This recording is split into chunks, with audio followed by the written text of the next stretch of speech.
ओम शांति। आज हम मीठे बाबा की 21 अगस्त 2026 के मीठे महावाक्य सुनेंगे। प्यारे बाबा, आज हम बच्चों को कहते हैं, मीठे बच्चे, बाप मीठे से मीठी सैक्रीन है, इसलिए और सब बातें छोड़ उस बाप को याद करो तो मीठी सैक्रीन बन जाएंगे। सैक्रीन थोड़ी ही अगर किसी चीज़ में मिला दो तो बहुत मिठास करती है। तो बाबा कहते, बाबा कौन है? मीठे ते मीठी सैक्रीन। और हम बाबा को याद करें तो हम भी बाप समान मीठी सैक्रीन बन जाएंगे।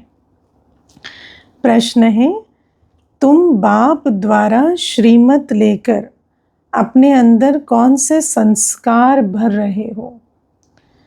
उत्तर है, भविष्य में बिगर वजीर सारे विश्व पर राज्य करने के। है ना, हम अभी बाबा की श्रीमत से कैसे संस्कार भर रहे हैं, जो भविष्य नई दुनिया में हम सारे विश्व पर राज्य करेंगे और वजीर की आवश्यकता नहीं पड़ेगी। तुम यहाँ आए ही हो भविष्य राजधानी चलाने की श्रीमत लेने। बाप तुम्हें ऐसी श्रीमत दे देते जो आधा कल्प तक कोई भी राय लेने की दरकार नहीं। है ना, बाप की श्रीमत लेते लेते ऐसे संस्कार भर जाते जो हम राजधानी चलाने के लायक बन जाते। आधा कल्प किसी की राय की दरकार नहीं। ऐसी परख शक्ति, ऐसी समझदारी, ऐसी दिव्य बुद्धि मिल जाती। राय उन्हें देनी पड़ती जिनकी बुद्धि कमज़ोर हो। है ना, तो बाबा तो हमें पारस बुद्धि बना देते, दिव्य बुद्धि बना देते, और ऐसी बुद्धि कमज़ोर नहीं है, अपने आप ही जैसे निर्णय ले पाते। गीत है, तुम ही हो माता पिता, तुम ही हो बंधु सखा, तुम ही हो। ओम शांति। मीठे मीठे रूहानी बच्चों ने गीत सुना। ये किसने कहा कि मीठे मीठे रूहानी बच्चे? है ना, कौन कह रहे हैं मीठे मीठे रूहानी बच्चों ने गीत सुना? रूहानी बाप कह रहे हैं। ज़रूर रूहानी बाप ही कह सकते, इतने मीठे मीठे शब्द कौन कहेंगे? रूहानी बाप ही कहेंगे। मीठे मीठे रूहानी बच्चे अभी सम्मुख बैठे हैं और बहुत ही प्यार से बाप समझा रहे हैं। ये संगम युग वंडरफुल है। मीठे मीठे रूहानी बच्चे और बाबा के मिलन का युग, जहाँ सम्मुख बैठ बाप समझा रहे हैं, बच्चे समझ रहे हैं। अभी तुम जानते हो, सिवाय रूहानी बाप के सर्व को सुख शांति देने वाला, बस सर्व को दुखों से लिबरेट करने वाला दुनिया भर में और कोई भी नहीं है। है ना, बाबा कहते हैं कि अब हम बच्चों को मालूम पड़ा है, क्योंकि दुनिया में तो अयथार्थ महिमा सबके लिए गाते रहते हैं, लेकिन बाबा कहते सर्व का दुख हरता, सुख करता, शांतिदाता, लिबरेटर, गाइड एक बाबा ही है। तो बाबा कहते और कोई भी नहीं, ये महिमा जो है ये बाबा की ही है। इसीलिए दुख में बाप को याद करते रहते। भले बाप का परिचय नहीं है तो भिन्न भिन्न नाम रूप से याद करते, लेकिन बाबा कहते दुख में मुझे ही याद करते हैं। तुम बच्चे सम्मुख बैठे हो, जानते हो बाबा हमको सुखधाम का लायक बना रहे हैं। वो तो याद कर रहे हैं और हम बाबा के सम्मुख बैठ बाबा के द्वारा सुखधाम का लायक बन रहे हैं। सदा सुखधाम का मालिक बनाने वाले बाप के सम्मुख आए हैं। है ना, सदा ही कहेंगे क्योंकि आधा कल्प सुखधाम चलता है। अभी समझते हो, सम्मुख सुनने और दूर रहकर सुनने में बहुत फर्क है। है ना, मधुबन में सुनने में मुरली और दूर रहकर सेंटर्स पर या आजकल तो घर बैठे भी सुनते हैं, तो बहुत फ़र्क है। मधुबन में सम्मुख आते हो, मधुबन मशहूर है। मधुबन वृंदावन में उन्होंने श्री कृष्ण का चित्र दिखाया है।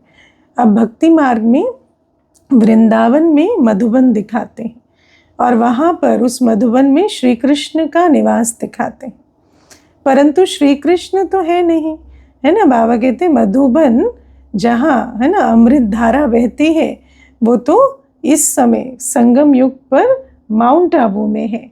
वो कोई वहाँ तो है नहीं। और बाबा कहते श्री कृष्ण तो है नहीं। बाबा कहते निराकार बाप आकर ज्ञान अमृत बरसाते हैं। बाबा कहते मधु माना, है ना, मधु माना शहद और वन माना जंगल, है ना। तो बाबा कहते देखो मधुबन कैसा है, बिल्कुल पहले जंगल ही था, अभी भी देखो इतने पहाड़ और ऐसे, है ना, देखने में कैसा आता है। तो बाबा कहते और वहाँ पर, है ना, मीठा बाबा। तो बाबा कहते यहाँ तो निराकार बाप तुम बच्चों से मिलते हैं। तुम्हें स्वयं को घड़ी घड़ी आत्मा निश्चय करना है, क्योंकि घड़ी घड़ी भूल जाते हैं। इसीलिए पुरुषार्थ क्या करना है, घड़ी घड़ी आत्मा निश्चय करने का। मैं आत्मा बाप से वर्षा ले रही हूँ। सारे कल्प में ये एक ही समय आता है ना, जब बाबा आते हैं और हम बच्चे बाप से वर्षा लेते हैं। ये कल्प का सुहावना संगम युग है ना। और किसी युग को सुहावना कहेंगे या किसी संगम युग को भी सुहावना कहेंगे? नहीं, पूरे कल्प में ये एक ही समय है जिसको कहेंगे सुहावना संगम युग। इनका नाम रखा है पुरुषोत्तम, क्योंकि उत्तम पुरुष बनते, कनिष्ठ से उत्तम बनने का युग है। पुरुषोत्तम, पुरुषोत्तमणि, ये किसके टाइटल हैं? श्री नारायण श्री लक्ष्मी के। यही संगम युग है जिसमें सब मनुष्य मात्र उत्तम बनते हैं। अभी तो सभी मनुष्य मात्र की आत्मा तमोप्रधान है, जो फिर से सतोप्रधान बनती है ना। तो तमोप्रधान से सतोप्रधान बनने का युग है ये। सतोप्रधान है तो मनुष्य उत्तम होते हैं, आत्मा सतोप्रधान तो मनुष्य भी, है ना, उसके संकल्प, बोल, कर्म सब श्रेष्ठ उत्तम होते हैं। तमो प्रधान होने से मनुष्य भी कनिष्ठ बनते हैं, है ना। मनुष्य की वैल्यू, उसके कर्म सब कैसे हो जाते, कनिष्ठ। तो आत्माओं को बाप बैठ सम्मुख समझाते हैं, है ना। आज और मुरली के प्रारंभ में बाबा ने क्या अटेंशन खिंचवाया कि रूहानी बच्चों को रूहानी बाप समझा रहे हैं, सम्मुख आकर समझाते हैं। सारा पाठ आत्मा ही बजाती है, ना कि शरीर। जो कुछ करती है शरीर के द्वारा आत्मा करती है। आत्मा और शरीर जब दोनों का मेल होता है तो पाठ बजता है। कल भी बाबा ने कितना अच्छा स्पष्ट किया था, है ना, कि जब देह अभिमान में रहते हैं तो देह से ही मोह रखते, लेकिन जब निकल जाती है आत्मा तो देह से बिल्कुल उपराम हो जाते, फिर आत्मा को ही बुलाते हैं, खिलाते हैं। बाबा कहते हैं आत्मा ही शरीर के द्वारा सारा पाठ बजाते हैं। आत्मा और शरीर जब दोनों का मेल होता है तो पाठ बजता है ना, क्योंकि शरीर से आत्मा निकल जाती है तो फिर उस आत्मा के साथ भी लगाव नहीं रख सकते, और आत्मा रहती है, आत्मा और शरीर जब इकट्ठे रहते हैं तभी पाठ बजता है। तुम्हारी बुद्धि में आ गया है कि हम आत्मा असूल में निराकारी दुनिया व शांति धाम में रहने वाले हैं। ये किसको भी पता नहीं है ना। आत्मा का स्वधर्म, स्वदेश, पिता सब बुद्धि में आ गया। न खुद समझते हैं न समझा सकते हैं, है ना। दुनिया में तो किसी को पूछो तो नेति नेति कहते हैं कि हम नहीं जानते। बाबा ही आकर सब बातें समझाते हैं। इसीलिए तो बाबा हमें आत्म अभिमानी बनाते हैं। किसी को दुनिया में आत्मा का ज्ञान ही नहीं तो आत्म अभिमानी कैसे बने। तुम्हारी बुद्धि का ताला अब खुला है। तुम समझते हो बरोबर आत्माएं परमधाम में रहती हैं, है ना। अब बुद्धि में आया है। वो है इनकॉर्पोरियल वर्ल्ड। इनकॉर्पोरियल माना बिना शरीर के, है ना, अशरीरी दुनिया। ये है कॉर्पोरियल वर्ल्ड, शरीरधारियों की दुनिया। यहाँ हम सब आत्माएं एक्टर्स, पाठधारी हैं, है ना। यहाँ चोला लेकर पाठ बजा रही आत्मा, और जहाँ पाठ नहीं है वहाँ उस घर में कैसे रहते हैं, बिल्कुल अशरीरी। पहले पहले हम पाठ बजाने आते हैं, अब तो अपना आदि मध्य अंत स्मृति में आ गया है कि जब सत्युग प्रारंभ होता तो सबसे पहले कौन आते पाठ बजाने, हम बच्चे जो अभी आकर ब्राह्मण बने हैं। फिर नंबरवार आते जाते, फिर धीरे धीरे परमधाम से सब आत्माएं आती हैं एक के बाद एक। सभी एक्टर्स इकट्ठे नहीं आ जाते, भिन्न भिन्न प्रकार के एक्टर्स आते जाते हैं ना। देवता, क्षत्रिय, वैश्य, शूद्र सब वर्ण आते हैं। सब इकट्ठे तब होते हैं जब नाटक पूरा होता है। अभी नाटक पूरा हो रहा है ना, तो जैसे दुनिया में भी रस्म है कि जब नाटक पूरा होता है तो सब एक्टर्स स्टेज पर आते हैं, ऐसे यहाँ भी बाबा कहते हैं अभी नाटक पूरा हो रहा है ना, तो सब वैरायटी एक्टर्स अभी स्टेज पर हैं। अभी तुमको पहचान मिली है, आत्मा असुल शांति धाम की रहवासी है। यहाँ आती है पाठ बजाने, है ना। अब समझ आया है कि वो घर है, यहाँ हम पाठ बजाने आए हैं। बाप सारा समय पाठ बजाने नहीं आते, है ना। बाबा कहते बाप का तो पाठ सिर्फ संगम युग में है, आत्माएं तो ऑलराउंड पाठ बजाती हैं, है ना। सभी नहीं, लेकिन हम बच्चे तो ऑलराउंड पाठ बजाते हैं, आदि से लेकर पूरे चक्र में पाठ बजाते हैं। हम ही पाठ बजाते बजाते तमो प्रधान बन जाते हैं, है ना। फिर पाठ भी कैसे बजाते हैं, सतो प्रधान से सतो रजो तमो, तमो प्रधान बनते जाते हैं। अभी तुम बच्चों को सम्मुख सुनने से बड़ा मज़ा आता है ना। इतना मज़ा मुरली पढ़ने से नहीं आता, क्योंकि सम्मुख सुनते हैं तो भासना भी आती है। यहाँ सम्मुख हो ना, तो पहले सतयुगी आदि सनातन देवी देवता धर्म वाले ही आते हैं जब खेल प्रारंभ होता है। तुम जानते हो कि भारत गॉड गॉडेस का स्थान था, है ना। अभी नहीं है, ये दुनिया में कोई नहीं जानते, हम जानते हैं कि इसी भारत भूमि पर गॉड गॉडेस का पाठ बजता है। चित्र देखते हो तो थे ज़रूर, बाबा कहते हैं अब चित्र है देवी देवताओं के, और वो भी कोई एक दो नहीं है, इतने चित्र हैं। तो बाबा कहते ज़रूर पाठ तो बजाते होंगे ना, और कह दिया कि ऊपर में पाठ बजाते हैं, लेकिन बाबा कहते नहीं, ये भूल है। इसी धरा पर भारत भूमि पर आधा कल्प पहले ये देवी देवताएं पाठ बजाते। पहले पहले हम देवी देवता थे, अपने पाठ को तो याद करेंगे कि भूल जाएंगे, है ना। बाबा कहते अपनी कहानी अपना पाठ तो याद आना चाहिए ना, है ना। एक्टर अपना आदि मध्य अंत ना जाने, या मनुष्य अपना आदि मध्य अंत ना जाने तो कैसे चले। बाप कहते तुमने यह पाठ बजाया है, ये ड्रामा है ना। ड्रामा अनुसार तुम्हारा ही पाठ था और तुमने बजाया। नई दुनिया सो फिर पुरानी होती है। पहले पहले ऊपर से जो आत्माएं आती हैं वो गोल्डन एज में आती हैं, है ना। पहले पहले है ही गोल्डन एज। ये सब बातें अभी तुम्हारी बुद्धि में हैं कि कौन आते हैं पहले, और फिर जब आते हैं तो कौन सा समय है, गोल्डन एज कैसी होती है, वो भी अब हमारी बुद्धि में आया है। सतयुग आदि में तुम ही आए थे पाठ बजाने। आता है ऐसे कि मैं आई थी, या आता है हम लोग आए थे, है ना। कईयों को आता है हम आए थे, लेकिन बाबा कहते नहीं, याद आना चाहिए कि मैं आई पहले पहले पाठ बजाने। तुम विश्व के मालिक महाराजा महारानी थे, तुम्हारी राजधानी थी, है ना। अकेले नहीं थे, तुम विश्व के मालिक थे, पूरी राजधानी थी। अभी तो राजधानी है नहीं, अब तुम सीख रहे हो हम राजाई कैसे चलाएंगे, है ना। बाबा हमें क्या सिखाने आए हैं, राजाई चलाना सिखाने आए हैं। वहाँ वजीर होते नहीं, तो बाबा अभी खास मुख्य क्या सिखाने आए हैं, कौन सी पढ़ाई पढ़ा रहे हैं, राजयोग, अर्थात बिना वजीर के पूरी राजाई कैसे चलाएं, वो विद्या बाबा सिखा रहे हैं। तो बाबा कहते राय देने वाले की दरकार नहीं, बाबा हमें भी ऐसा लायक बना रहे हैं जो वहाँ राय देने वाले की दरकार नहीं।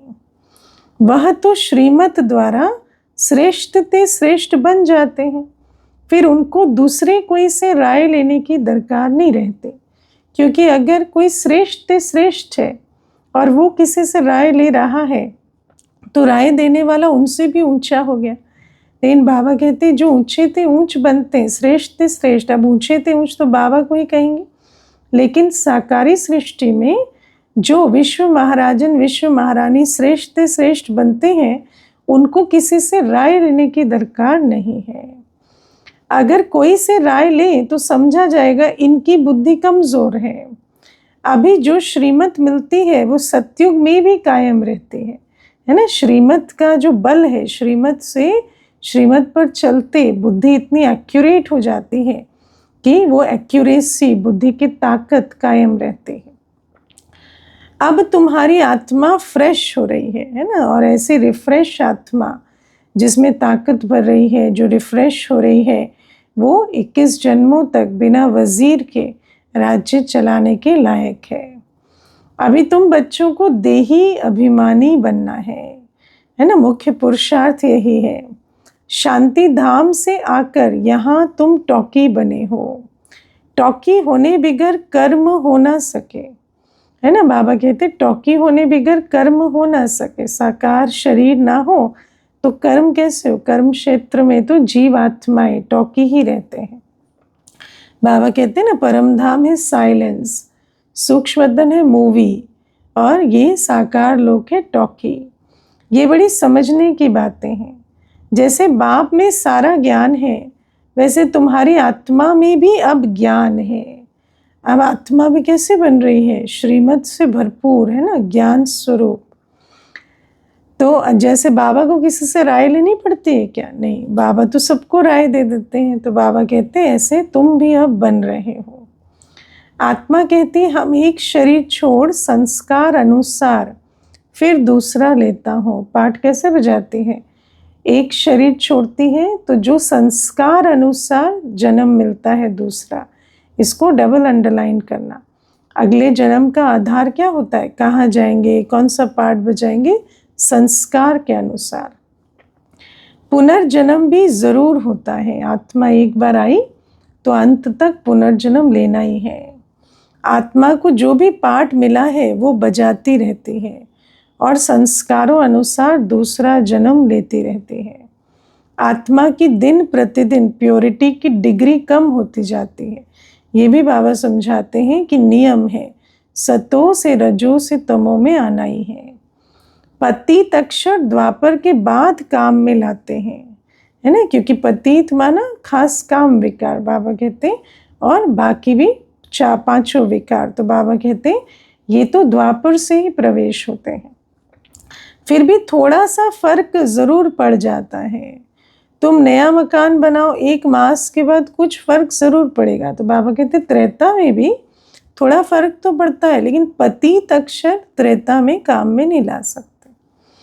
अभी तुम समझते हो बाबा हमको वर्षा देते हैं। बाप कहते हैं हम आए हैं तुम बच्चों को वर्षा देने, है ना। ये वर्षा शब्द बहुत अच्छा है ना। बाप से बच्चा वर्षा लेता है, जन्म लेते ही वारिस बन जाता है। जितना लायक बनता है उतना वर्षे का अधिकारी बन जाता है। तो बाबा कहते हैं हम भी बाप की मत पर चलकर आज्ञाकारी बनकर लायक बनकर वर्षा ले रहे हैं। जितना जो पुरुषार्थ करेंगे उतना पद पाएंगे। बाकी बाबा कहते हैं स्वर्ग में जरूर जाएंगे, वारिस तो है, पर जितना पुरुषार्थ करेंगे लायक बनेंगे उतना पद पाएंगे। बाप के पास कोई फर्क नहीं है ना। बाबा एक बच्चे दूसरे बच्चे में फर्क नहीं करते। बाप जानते हैं हम आत्माओं को पढ़ाते हैं ना। फर्क तो सारा देहों और देह की प्राप्तियों के आधार से होता है। आत्मा हर एक अपने लिए पुरुषार्थ करती है। मेल फीमेल की दृष्टि यहाँ नहीं रहती, है ना। बाबा नहीं कि सोचते कि ये फीमेल है या अधिकारी नहीं, ये मेल है या अधिकारी है।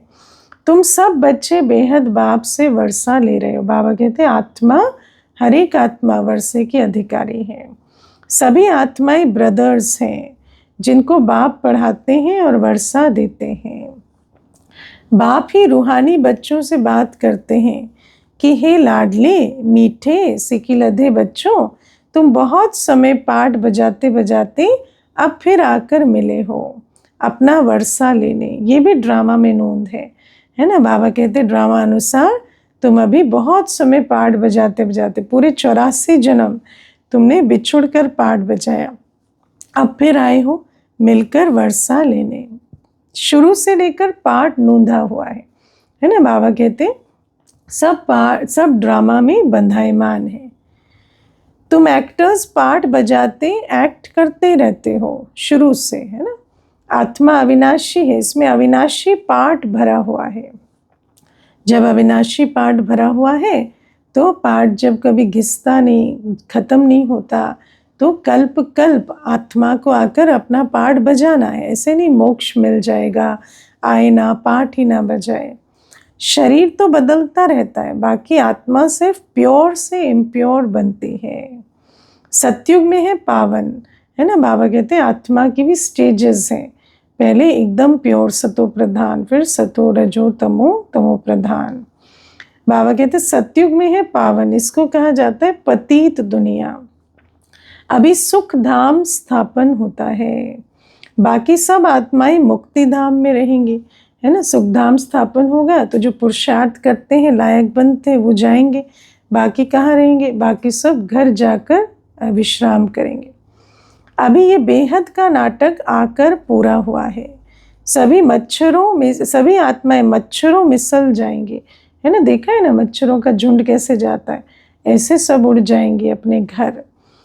बाबा कहते हैं इस समय कोई भी आत्मा आए तो पतित दुनिया में उनकी क्या वैल्यू होगी, है ना। सोचो, अभी जो परमधाम से आते हैं उनकी क्या वैल्यू होगी। इतनी पतित दुनिया है और आत्मा अंत में आती है तो क्या वैल्यू होगी। वास्तव में वैल्यू उनकी है जो पहले पहले नई दुनिया में आते हैं। नई दुनिया थी, वो फिर पुरानी बनी है। नई दुनिया में देवताएं थे, वहाँ दुख का नाम नहीं था, समझते हो, दुख शब्द ही नहीं था। यहाँ तो अथाह दुख है। आजकल छोटे बच्चों को भी पूछो आपको दुख का अनुभव है, तो कहते हैं हाँ जी हाँ। बाप आकर दुख की पुरानी दुनिया से लिबरेट करते हैं। ये पुरानी दुनिया बदलनी ज़रूर है, इसलिए बाबा ने आज कहा ना लिबरेटर, है ना, या दुख से छुड़ाने वाला। ये सारी महिमा एक बाबा की ही है। ये पुरानी दुनिया बदलनी ज़रूर है। बाबा कहते जैसे नई दुनिया बदल पुरानी बनी, ऐसे पुरानी भी ज़रूर बदलनी है। कुछ भी परमानेंट नहीं है इस ड्रामा में। जैसे दिन के बाद रात और रात के बाद दिन होता है, कहते हैं ना परिवर्तन ही सृष्टि का नियम है। तो जैसे दिन रात बनना ज़रूरी है, होना ही है, ऐसे रात भी दिन ज़रूर बनेगा। तुम समझते हो बरोबर हम सतयुग के मालिक बनेंगे, तो हम क्यों ना आत्मा निश्चय कर और बाप को याद करें। कुछ तो मेहनत करनी होगी ना। बाबा कहते हैं कुछ बिना किए तो कभी कुछ नहीं मिलता। तो बाबा कहते हैं कोई मेहनत नहीं है, बहुत सहज है। सिर्फ अपने को आत्मा निश्चय कर बाबा को याद करना है, लेकिन कुछ तो करना पड़ेगा। राजा ही पाना कोई सहज थोड़ी है, बाप को याद करना है। ये माया का वंडर है जो घड़ी घड़ी तुमको भुला देती है ना। लौकिक पिता को कभी भूलते हैं क्या? कभी कोई कहे कि मैं लौकिक पिता को भूल जाता हूँ तो हंसेंगे उस पर। बाबा कहते हैं माया का वंडर है कि जो बाप आकर इतनी पढ़ाई पढ़ाते हैं, रोज़ वर्षा देते हैं, उसको भूल जाते हैं। इसके लिए उपाय रचना चाहिए, है ना। कोई ना कोई उपाय रचो। भक्ति में देखो कैसे चिमटी काटते थे, है ना, अगर बैठे हैं और ध्यान भटके, या कोई भी उपाय रचो। ऐसे नहीं मेरा बनने से याद जम जाएगी, नहीं, क्योंकि ये नई बात है, निराकार की याद। बाकी पुरुषार्थ क्या करेंगे? नहीं, जब तक जीना है पुरुषार्थ करना है। तो मुख्य पुरुषार्थ है याद का। ज्ञान अमृत पीते रहना है ना। ज्ञान अमृत पीना है। कोई ये ना समझे कि हमें तो सब ज्ञान समझ में आ गया। रोज़ की पढ़ाई जब तक जीना है। ये भी समझते हो हमारा ये अंतिम जन्म है, समझते हो ना। इसके बाद हम पुरानी दुनिया में वापस नहीं आएंगे। इस शरीर का भान छोड़ देही अभिमानी बनना है। ये भी पुरुषार्थ करना पड़े, क्योंकि 63 जन्मों का देह अभिमान है ना, तो एकदम से नहीं जाता। गृहस्थ व्यवहार में भी रहना है और पुरुषार्थ ज़रूर करना है। पुरुषार्थ माना आत्मा के अर्थ, जो भी मेहनत करनी है वो करो। सिर्फ अपने को आत्मा निश्चय कर बाप को याद करो। तो अमेव माताश्च पिता, ये सब है भक्ति मार्ग की महिमा, है ना। आज गीत भी है ना, तुम ही हो माता पिता, तुम ही हो। बाबा कहते भक्ति मार्ग की महिमा है, लेकिन वहाँ कोई मात पिता समझ कर नहीं चलते। तुमको सिर्फ एक अल्फ को याद करना है। बाबा कहते अब मैं ही मात पिता बंधु सखा सब हूँ, मुझ में सर्व संबंध समाये हैं, तो एक मुझे याद करो। एक ही मैं सैक्रीन हूँ। सैक्रीन क्यों कहते हैं? सर्व संबंधों की मिठास एक में समाई है। तुम भी और सब बातें छोड़ बहुत मीठी सैक्रीन हो जाओ, है ना। कोई तुमसे मिले तो मालूम पड़े कि इनके द्वारा ही हमें सब ईश्वरीय प्राप्तियां होनी है। अभी तुम्हारी आत्मा तमो प्रधान बनी है, उनको सतो प्रधान बनाने के लिए याद की यात्रा में रहो। सबको यही बताओ, बाप से सुख का वर्षा लो, है ना। सबको पैगाम दो, दुख हरता सुख करता बाबा आए हैं, सुख का वर्षा ले लो। भक्ति में कहते हैं ना, जब भगवान भाग्य बांट रहा था तो तुम कहाँ थे, है ना। तो अभी भाग्य विधाता आए हैं, सुखदाता आए हैं, तो वर्षा ले लो।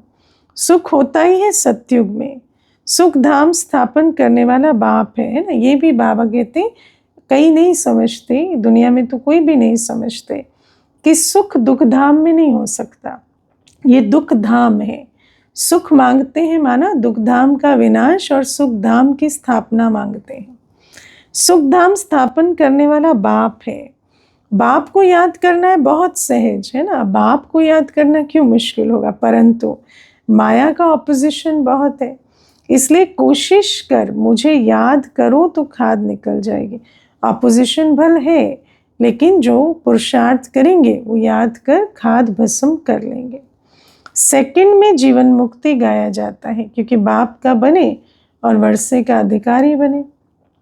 इस ड्रामा में हर एक को अपना पार्ट रिपीट करना है ना। बाबा कहते हैं ऐसा कोई नहीं जो पार्ट बजाई ना घर में जाके बैठ जाए, नहीं, हर एक को पार्ट रिपीट करना है। इस ड्रामा के अंदर सबसे जास्ती हमारा पार्ट है।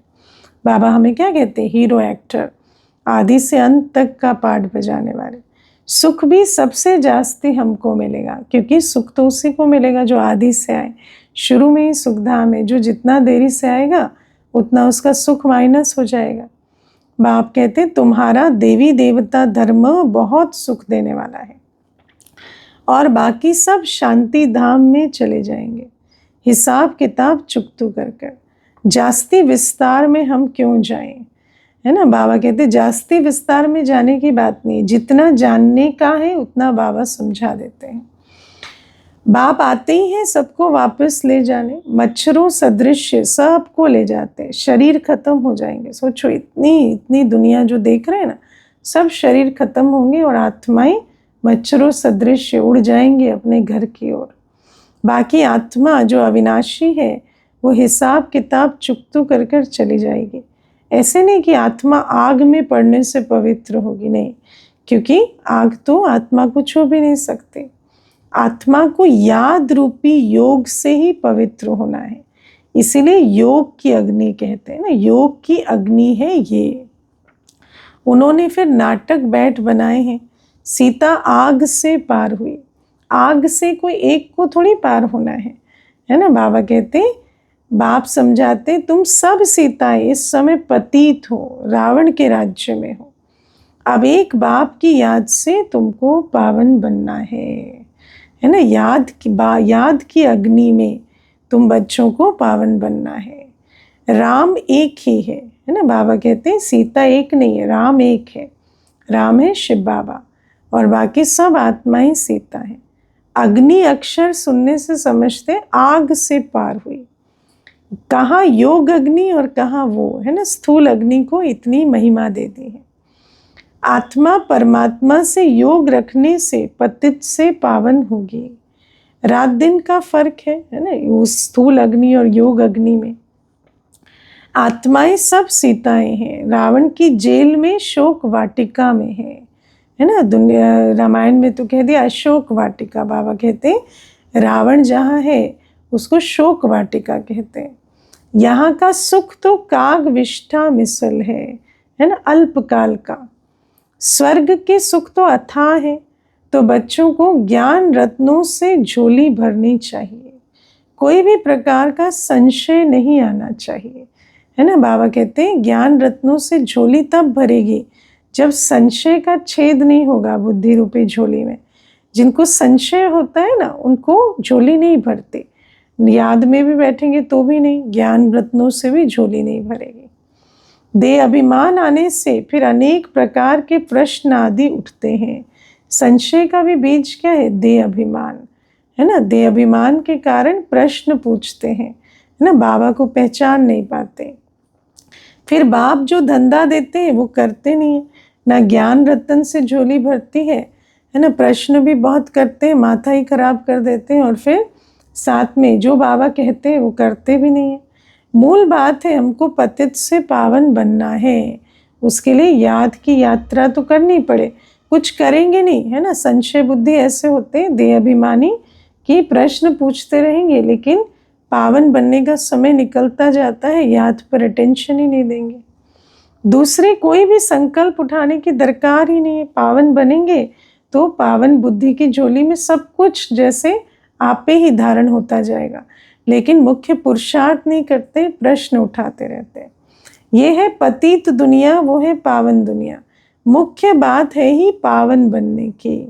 पावन बनने की विधि बाबा बताते, उसमें निश्चय बुद्धि होकर पुरुषार्थ करना है।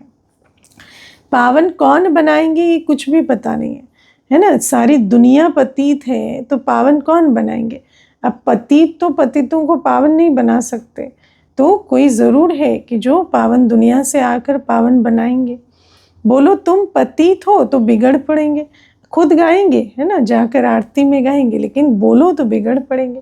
अपने को विकारी कोई भी समझते नहीं। कहते गृहस्थी तो सब थे, राम सीता लक्ष्मी नारायण को भी तो बच्चे थे ना। अरे लेकिन वो विकारी थोड़ी थे, वहाँ भी तो बच्चे पैदा होते। ये भूल गए कि उसको वाइसलेस वर्ल्ड कहा जाता है, संपूर्ण निर्विकारी उस दुनिया का वर्णन है। तो बच्चे थे पर विकारों से नहीं थे, वो है शिवालय, है ना। बाप तुम बच्चों को कितनी युक्तियाँ बताते रहते हैं। ये तो बाप टीचर गुरु है जो सबको सद्गति देते हैं, है ना, सबको सद्गति देते। बाबा कहते एक तो सबको घर ले जाता हूँ सतगुरु, और फिर जब भी आत्मा आएगी तो पहले सुख ही देखती है। वो तो एक गुरु मर गया तो फिर बच्चे की को गद्दी दे देंगे, आप वो कैसे सद्गति में ले जाएंगे, है ना। जो खुद ही चला गया वो तुम्हें कैसे लेकर जाएंगे। सर्व का सद्गति दाता है ही एक। बाबा कहते सारे गुरु महात्मा सन्यासियों सबको सद्गति मैं देने वाला हूँ। रावण राज्य में है दुर्गति, राम राज्य में है सद्गति।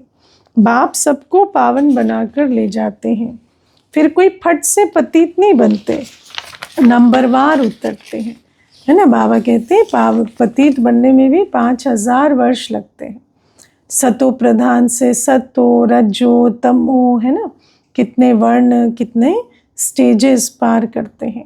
तुम्हारी बुद्धि में 84 का चक्र बैठा है ना, कैसे गिरते धीरे धीरे। तुम जैसे अब लाइट हाउस हो, है ना, ज्ञान की लाइट, है ना, सबको रास्ता बताते हो। ज्ञान से इस चक्र को जान गए हो कि ये कैसे फिरता है। अभी तुम बच्चों को और सबको रास्ता बताना है। लाइट हाउस जो होता है वो जहाज को रास्ता बताता है। तो बाबा कहते हैं ऐसे तुम ज्ञान स्वरूप बच्चे, तुम रास्ता जान गए हो, पूरे 84 जन्मों का राज जान गए हो, तुम भी सबको रास्ता बताओ। तुम सब सेना हो, है ना। आज बाबा कितने अच्छे अच्छे टाइटल दे रहे हैं। तुम सेना हो, तुम पायलट हो, रास्ता बताने वाले, है ना। पायलट जैसे आसमान के बीच भी रास्ता निकाल लेता है, ऐसे बाबा कहते हैं तुम पायलट बने हो, तुम अभी सेना हो, इस पूरे रावण राज्य से सबको छुड़ाते हो। सबको बोलो आप शांति धाम सुख धाम को याद करो, रास्ता तो यही है। कलयुग दुख धाम को भूल जाओ, है ना। कितनी सुंदर विधि बाबा बताते। जहाँ जाना है उसे याद करो, जिसको छोड़ना है उसे भूल जाओ। हम आपको बहुत अच्छा रास्ता बताते हैं।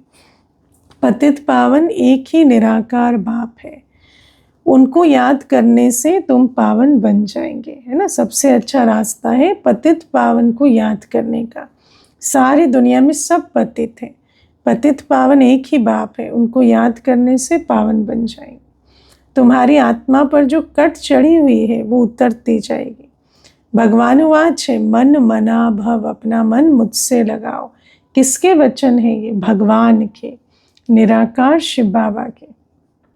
शिव भगवान वाच है विनाश काले विपरीत बुद्धि विनश्यन्ति, माना जिनकी प्रीत, जिनकी दिल की तार बाबा के साथ जुड़ी नहीं है, जो बाबा की याद में नहीं रहते, वो अंतमति सोगति को कैसे पाएंगे। और विनाश काले परम पिता परमात्मा के साथ प्रीत बुद्धि विजयन्ति, तुम्हारी जितनी प्रीत बुद्धि होगी उतना ऊंच पद पाएंगे। देह अभिमान में आने से इतना ऊंच पद नहीं पा सकेंगे, है ना, क्योंकि जहाँ देह अभिमान है वहाँ बाप से प्रीत की तार टूट जाती है। अच्छा, मीठे मीठे सिक्के लदे बच्चों प्रति माता पिता बाप दादा का याद प्यार और गुड मॉर्निंग। रूहानी बाप की रूहानी बच्चों को नमस्ते। हम रूहानी बच्चों की मीठे मीठे सिकीलते माता पिता बाप दादा को याद प्यार गुड मॉर्निंग और नमस्ते। ओम शांति। धारणा के लिए मुख्य सार है, ज्ञान रत्नों से अपनी झोली भरनी है। किसी भी प्रकार का संशय नहीं उठाना है। जितना हो सके बाप को याद करने का पुरुषार्थ कर पावन बनना है। बाकी प्रश्नों में नहीं जाना है। एक बाप से सच्ची प्रीत रख बाप समान मीठी सैक्रीन बनना है। वरदान है, सदा ज्ञान सूर्य के सम्मुख रहने वाले अंतर्मुखी स्वमानधारी भव। जैसे सूर्य के सामने देखने से सूर्य की किरणें अवश्य आती हैं, ऐसे जो बच्चे ज्ञान सूर्य बाप के सदा सम्मुख रहते हैं, कैसे रहेंगे? बुद्धि से वो ज्ञान सूर्य के सर्व गुणों की किरणें स्वयं में अनुभव करते हैं, क्योंकि जिसके सम्मुख है उसकी किरणों का अनुभव तो होगा। उनकी सूरत पर अंतर्मुखता की झलक और संगम युग के, क्योंकि जब ज्ञान सूर्य के सम्मुख है तो जरूर अंतर्मुखी है। बाह्यमुखी अवस्था में तो ज्ञान सूर्य के सम्मुख हो नहीं सकते। तो बाबा कहते हैं उनकी सूरत पर अंतर्मुखता की झलक दिखाई देती और संगम युग के व भविष्य के सर्व स्वमान की फलक दिखाई देती है। तो जो अंतर्मुखी है और बाबा की याद में रहते हैं, उनके अंदर अभी के भी सर्व प्राप्तियों के स्वमान और भविष्य प्राप्तियों के भी स्वमान की फलक नशा दिखाई देता है। इसके लिए सदा स्मृति रहे कि ये अंतिम घड़ी है, तब जाकर यहाँ से बुद्धि योग निकल बाबा से जुटेगा। किसी भी घड़ी इस तन का विनाश हो सकता है, इसलिए सदा प्रीत बुद्धि बन ज्ञान सूर्य के सम्मुख रहे, अंतर्मुखता व स्वमान की अनुभूति में रहना है। स्लोगन है, सदा उड़ती कला में उड़ना ही झमेलों के पहाड़ को क्रॉस करना है ना। अगर पहाड़ को क्रॉस करना है, उसके साथ लड़े बिना, तो क्या करना है? उड़ना पड़े। जो उड़ता है, ऊंचा उड़ने वाला जहाज पहाड़ों को क्रॉस कर लेता है। ऐसे बाबा कहते हैं झमेलों के पहाड़, इस दुनिया में इतने झमेले हैं, उन झमेलों के पहाड़ को क्रॉस करने के लिए क्या करो? उड़ती कला में जाओ।